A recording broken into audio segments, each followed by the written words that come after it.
el programa de hoy, desde Colombia, detalles del cierre de la capilla del principal aeropuerto en Bogotá.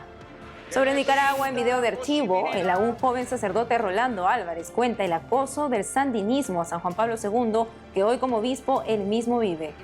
Desde Washington conoceremos más sobre la próxima marcha por los mártires o cristianos perseguidos. En España, diversas diócesis ofrecieron días de descanso a ucranianos refugiados. Hoy es fiesta de San Ramón Nonato, patrono de las embarazadas y parturientas. Hola amigos, bienvenidos a un nuevo programa más de su noticiero con enfoque católico EWTN Noticias. Hoy Eddie Rodríguez no nos puede acompañar. Yo soy Natalie Paredes. Empezamos las noticias en Colombia. Desde ahí les damos la última información sobre la polémica orden de desmantelar la capilla católica del aeropuerto de la capital del país hace unos días por una orden del gobierno de Gustavo Petro. Nuestra corresponsal Lida Lozada con los detalles. Aquí, desde la sede de la Conferencia Episcopal en la ciudad de Bogotá, desde donde inicio contándoles qué preocupación e indignación ha causado entre pastores y fieles de nuestra Iglesia Católica colombiana el desmontaje que se ha venido haciendo en estos últimos días del oratorio del Aeropuerto Internacional El Dorado, ubicado aquí en la capital y adscrito a la diócesis de Fontibón, lugar que hasta hace pocos días estaba disponible casi que de manera permanente como templo de oración y adoración para todos los católicos que transitan o trabajan allí. De acuerdo con un anuncio hecho por Opaín, empresa privada que tiene a su cargo la administración del aeropuerto, se trata de una reforma solicitada por la Alcaldía de Bogotá, a partir de la cual en los próximos días este lugar estará habilitado para el uso de fieles de otras religiones. Para el caso de las celebraciones católicas, solo estará dispuesto durante 1 hora al día. Hablamos al respecto con Monseñor Juan Vicente Córdoba, obispo de esta diócesis, quien dio a conocer detalles de la notificación de esta petición, que aún, de acuerdo con el prelado, no tiene un responsable directo identificado, pues entre Opaín y la Secretaría de Gobierno de la Alcaldía han estado relevándose la responsabilidad directa de esta petición. Y nos sacaron, nos dijeron en abril que nos llamarían a dialogar, y la dialogada fue que en mayo nos llamaron a volvernos a notificar y les decíamos, miren, pero ¿por qué no hacen esto? Nos dejan a nosotros esa capilla y hagan otra para los demás cultos, porque la nuestra es un culto a muchísima gente. Todo el día, las 24 horas, pilotos, azafatas, administrativos, pasajeros. Y dijeron que no. Y se cerraron en no. El diálogo fue notificarnos y notificarnos que teníamos que salir. El obispo también ha dicho que tras terminar unilateralmente el convenio, Opaín le fijó a la diócesis un plazo muy corto para retirar todos los objetos litúrgicos y hacer entrega inmediata del recinto, que ahora quedará, según la empresa, como un espacio neutral. Oponemos a que otros credos tengan sus liturgias y sus servicios. Lo que sí vemos es que nos restringen a los católicos a 1 hora diaria cuando tenemos pasajeros, pilotos, azafatas, administrativos 24 horas del día. Y estamos sirviendo, tenemos sacerdotes, hasta bautizos hemos tenido, tenemos eucaristías. No es lo mismo rezar uno solo, sentado en una sala de espera en el aeropuerto, a poder ingresar al Santísimo Sacramento que tenemos los católicos como presencia real de Cristo, en un silencio, en un ambiente lindo, una capilla que nosotros invertimos 120 millones en hacerla porque ellos nos tocó a nosotros hacerla. Entonces nosotros salimos y me parece que es duro para el pueblo, es duro para los feligreses verse despojados de su templo, donde no estábamos haciendo sino bien. Diferentes grupos de católicos y organizaciones pro vida han estado convocando precisamente una movilización para el próximo sábado en contra de esta decisión. Y en otras noticias, la Nunciatura Apostólica en Colombia, en cabeza de Monseñor Luis Mariano Montemayor, ha agradecido a la Comisión para el Esclarecimiento de la Verdad, la Convivencia y la No Repetición por el esfuerzo de escucha colectiva y su contribución a la reconciliación del país. Esto en el marco del informe sobre el conflicto armado colombiano presentado el pasado mes de junio por esa comisión, que ha sido presidida por el padre Francisco de Rú y que fue creada en el marco del acuerdo de paz firmado en 2016 entre el gobierno nacional y la entonces guerrilla de las FARC. Entre tanto, en días pasados, la Conferencia Episcopal, a través de su Comisión de Educación, ha dado a conocer un documento orientador que contiene 10 puntos con reflexiones sobre lo presentado en este informe de la Comisión de la Verdad de manera específica en las cartillas denominadas La Escuela Abraza la Verdad, que presentan de manera pedagógica esta información y que se busca puedan ser implementadas en instituciones educativas del país como las acompañadas por la Iglesia Católica. Al respecto, el presidente de esta comisión episcopal ha dicho que se brindan en estas orientaciones otros instrumentos que pueden ayudar a comprender de manera integral la problemática de la violencia que hemos vivido. Que este instrumento les ayude a todos a aproximarse a la lectura seria, madura, objetiva de las conclusiones de la verdad y así también puedan llevar al aula las conclusiones de manera que ayuden a conocer el pasado, como nos lo invita el Papa Francisco en el mensaje para la Jornada Mundial de la Paz 2022, y conociendo el pasado, sanar heridas y así construir el futuro. Desde Colombia, Lida Lozada, EWTN Noticias. Me permiten darles un abrazo hermanos, si somos hermanos, ámense los unos a los otros. General, me permite darle un abrazo, general, somos hermanos. No preciso ni decir todo esto que te digo. En Nicaragua sigue la iglesia en crisis. Esta es la Casa Episcopal de Matagalpa, donde fue secuestrado Monseñor Rolando Álvarez en la primera quincena de agosto. La policía mantiene tomada la curia episcopal. Según la prensa, Diario de Nicaragua, los agentes que se encuentran en la curia ya no ocultan su presencia. Entran y salen del edificio como si se tratara de una estación policial. Se reúnen en la puerta y la acera. Monseñor Óscar Escoto, vicario general de la diócesis, sigue viviendo en la curia. El obispo fue el único de los acompañantes de Monseñor Álvarez que no fue secuestrado por la policía durante la toma del edificio. A él le permite movilizarse libremente, pero es vigilado y acompañado constantemente. Ya van casi 2 semanas de la detención de Monseñor Álvarez. El obispo de Matagalpa sigue cumpliendo arresto domiciliario en Managua. Los 3 sacerdotes, un diácono, 2 seminaristas y un laico, siguen incomunicados y encerrados en el Chipote. La prensa secular los llama desaparecidos, pues aseguran que sus familiares no han podido comunicarse con ellos. 12 días de arresto domiciliario en Managua lleva el obispo de Matagalpa, Monseñor Rolando Álvarez, denunciado por el dictador Daniel Ortega de azuzar a la población. Ahora regresamos a imágenes del pasado, cuando un joven sacerdote, Rolando Álvarez, como testigo directo cuenta el choque de San Juan Pablo II con el movimiento sandinista en 1983 y 1996. Años después, Monseñor Álvarez viviría el mismo acoso que el Papa Peregrino. Aquí Monseñor Rolando Álvarez cuando era sacerdote, el año de la muerte del Papa Juan Pablo II. En 1983, primera visita del Papa Peregrino a Nicaragua, Monseñor Álvarez aún no era sacerdote. Tenía 17 años y era líder de la pastoral juvenil. En su testimonio recuerda cómo las turbas sandinistas impidieron a los jóvenes acercarse a la plaza donde se encontraba San Juan Pablo II.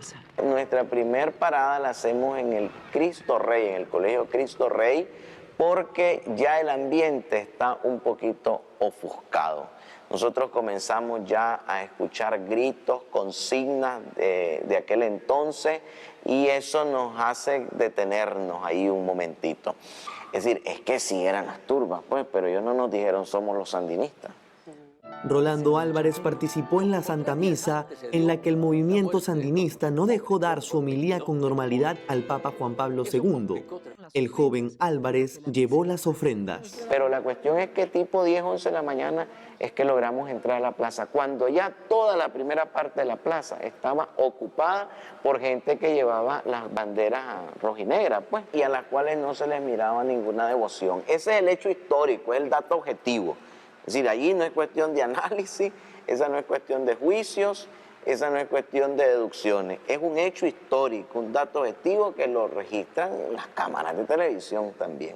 Ante los gritos de los sandinistas que no dejaron celebrar la Santa Misa en calma, el hoy Monseñor Rolando Álvarez recordó el gran valor de la visita de San Juan Pablo II a Nicaragua. ¿Quién es el que todavía hoy duda de la lucidez, de la ecuanimidad y de la iluminación evangélica que el Santo Padre dio al mundo, no solo a Nicaragua? ¿Y quién es el que hoy duda de la sensibilidad social? También evocó por qué se molestó el Papa Juan Pablo II. Estoy hablando de muchísima gente que había participado, ¿verdad?, en el 83, cometiendo este tipo de irrespeto a la Eucaristía en primer lugar, porque lo que más le dolió al Papa fue el irrespeto a sus sacramentados. Años más tarde, el Frente Sandinista pidió perdón por lo ocurrido en las visitas del Papa Peregrino. El entonces sacerdote Rolando Álvarez habló sobre el perdón.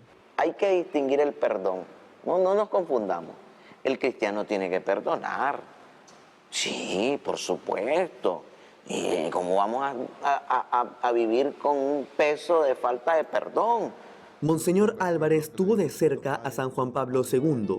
Él recordó la importancia de la figura del hoy santo en un país llevado al comunismo. El Santo Padre, por su santidad de vida, nos transmitía palpablemente la presencia de Dios. Y eso causa una emoción y una conmoción en el corazón, ¿verdad? Desde el 19 de agosto no se escucha la voz de Monseñor Rolando Álvarez, secuestrado en casa de su familia en Managua. Una personalidad extraordinaria. Me permiten darles un abrazo hermanos, si somos hermanos, ámense los unos a los otros. General, me permite dar un abrazo, general, somos hermanos. No preciso ni decir todo esto que te digo.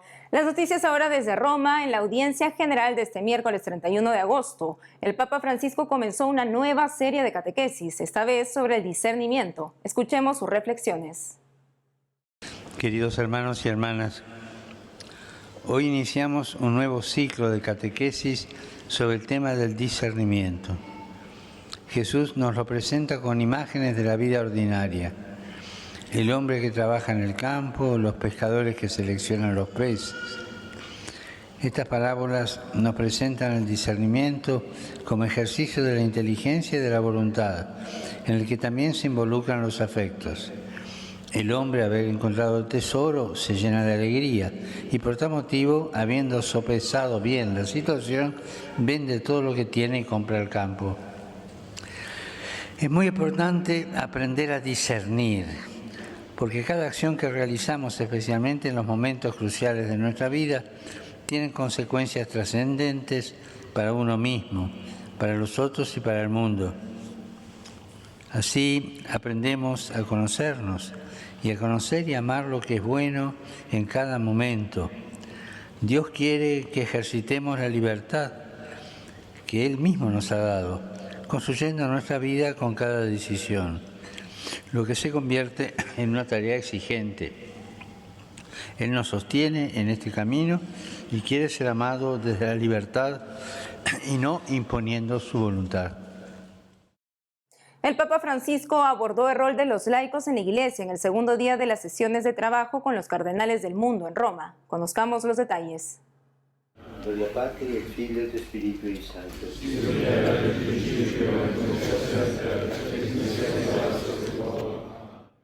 Así comenzó la reunión del Papa Francisco con casi 200 cardenales, ayer 30 de agosto, para tratar el tema de la reforma del Vaticano, en el que abordaron también el rol de los laicos. El tema principal fue el de los laicos en funciones de liderazgo. Se recordó un pasaje de la Constitución Predicate Evangelium que dice: todo cristiano en virtud del bautismo es un discípulo misionero en la medida en que ha encontrado el amor de Dios en Cristo Jesús. Esto no puede pasarse por alto en la actualización de la curia, cuya reforma, por tanto, debe prever la participación de los laicos, también en funciones de gobierno y responsabilidad, describe Vatican News. La Constitución Predicate Evangelium entró en vigor el pasado 5 de junio, en la solemnidad de Pentecostés. Establece una serie de reformas en la Curia del Vaticano, cambios que se realizan desde entonces.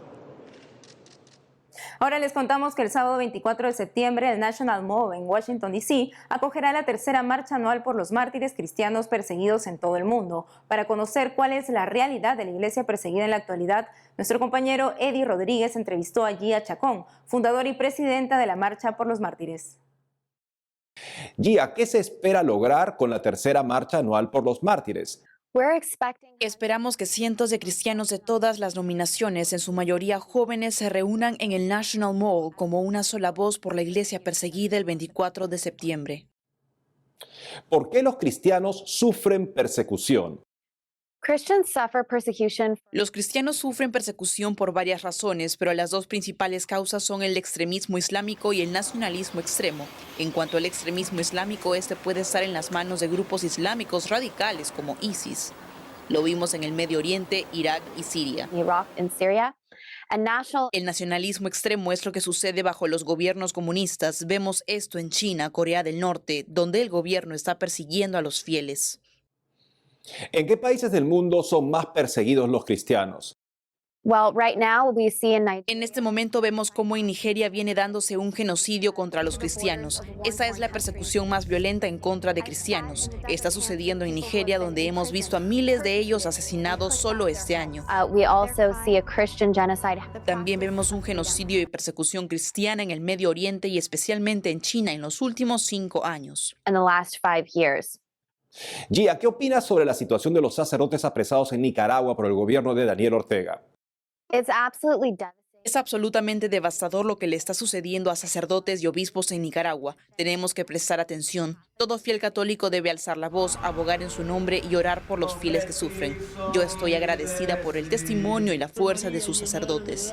Se mantienen fuertes y continúan lo mejor que pueden para servir a sus ovejas. Necesitamos orar e implorar que el Vaticano y la Iglesia en Estados Unidos aboguen en su nombre. Bajo todo este contexto, ¿cómo ayudar a la iglesia perseguida? Necesitamos alzar nuestra voz. Nunca debemos subestimar el poder de nuestra voz, unirnos como Iglesia Católica en la oración y también utilizando nuestras influencias, pedir a nuestras parroquias que aboguen, firmando peticiones, implorando a nuestros obispos de Estados Unidos y otros países que acudan en su ayuda, ya sea implorando al Vaticano o viendo si podemos enviarles apoyo directo. Tenemos que alzar la voz y unirnos en la oración. ¿Cuáles son los principales obstáculos para concretar esta ayuda? Pues bien, no debemos tener miedo de alzar la voz y pedir a nuestros párrocos, obispos y cardenales que aboguen por ellos. Muchas veces miramos el tema de la persecución cristiana como algo lejano y cómo puedo yo ayudar. Pero como he dicho, cuando nos unamos, cuando alentemos a nuestros hermanos y hermanas aquí en los Estados Unidos o donde quiera que estemos, para ayudar a los cristianos perseguidos, especialmente en ese tema en Nicaragua, vamos a ver un impacto real. Gia Chacón, gracias por la entrevista. Thank you. Una breve pausa y al volver. Hoy es la fiesta de San Ramón Nonato, patrono de las embarazadas y parturientas. Además, en España, diversas diócesis ofrecieron días de descanso a ucranianos refugiados. Regresamos con más noticias con Enfoque Católico.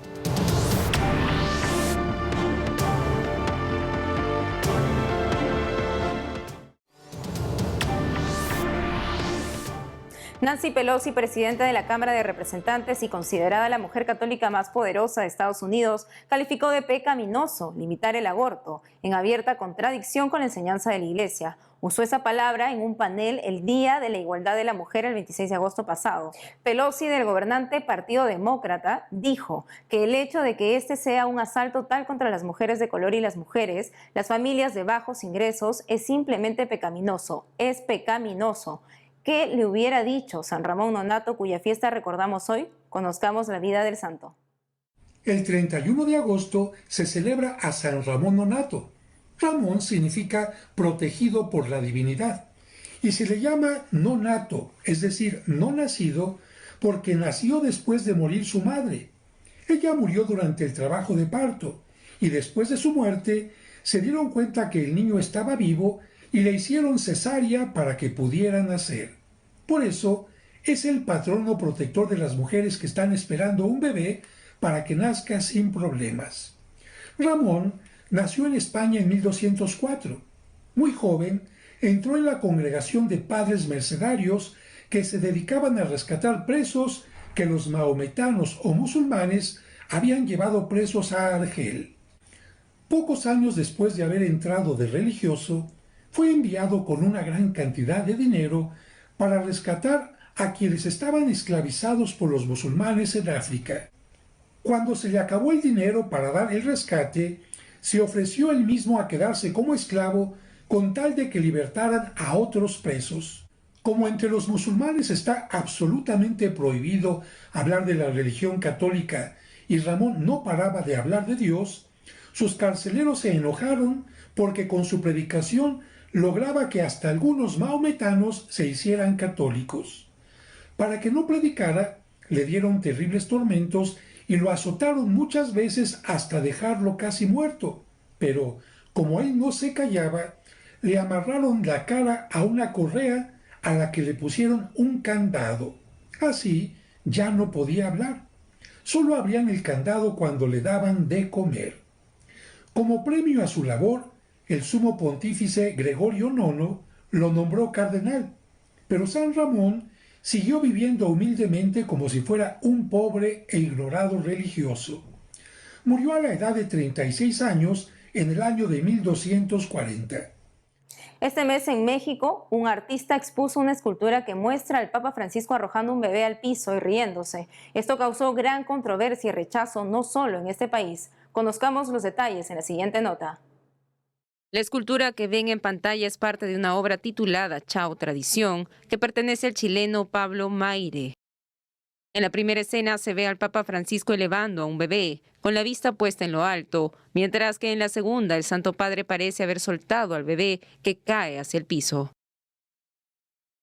Según recoge la agencia EFE, Maire dijo que su obra es una crítica contra la Iglesia Católica por perpetuar lo que considera un modelo violento y anacrónico. La Arquidiócesis Primada de México no se ha pronunciado al respecto. Sin embargo, en declaraciones a Así Prensa, el padre Hugo Valdemar, que durante 15 años fue director de comunicación de la Arquidiócesis de México, subrayó que la Iglesia Católica siempre ha defendido la vida desde la concepción hasta su fin natural, por lo que usar la figura del Papa para mostrar un profundo desprecio por la vida de un niño es monstruoso y ofensivo para los católicos. El padre Valdemar afirmó también que este tipo de burlas contra los católicos parecen ser más comunes entre los artistas en los últimos años, porque es un camino fácil de tomar. Recurrir a la blasfemia y el escándalo es el recurso de la mediocridad y nulidad artística, criticó. Nos vamos a Estados Unidos, en donde no faltan autoridades de la Iglesia que en forma pública señalan las acciones y declaraciones del presidente Joe Biden en contra de la vida del niño por nacer, a pesar de identificarse como católico. Escuchemos a Monseñor Robert Barron, obispo de Winona, Rochester, en un reciente video de su canal de YouTube. En numerosas ocasiones durante su carrera pública, el presidente Biden ha afirmado su creencia personal como católico de que la vida humana comienza en la concepción y, por lo tanto, el aborto es moralmente incorrecto. Sin embargo, siempre se ha apresurado a agregar que no está dispuesto a usar la ley para imponer esta convicción personal a nadie. Él presumiblemente siente que, dado que este entendimiento es una función exclusiva del dogma o la doctrina católica, sería tan objetable exigir que todos lo acepten como exigir que todos los estadounidenses se adhieran a la doctrina de la Inmaculada Concepción o a los artículos del credo niceno. Pero oigan, todo esto es una tontería. A la luz de este caso, se puede ver por qué tantos católicos, incluido su humilde escriba aquí, encuentran las declaraciones y acciones del presidente con respecto al aborto tan repulsivas. Él afirma que se opone al aborto porque lo considera moralmente incorrecto y, sin embargo, una y otra vez, de la manera más directa e incluso enérgica, se esfuerza para hacerlo más accesible, más aceptable y más defendido legalmente.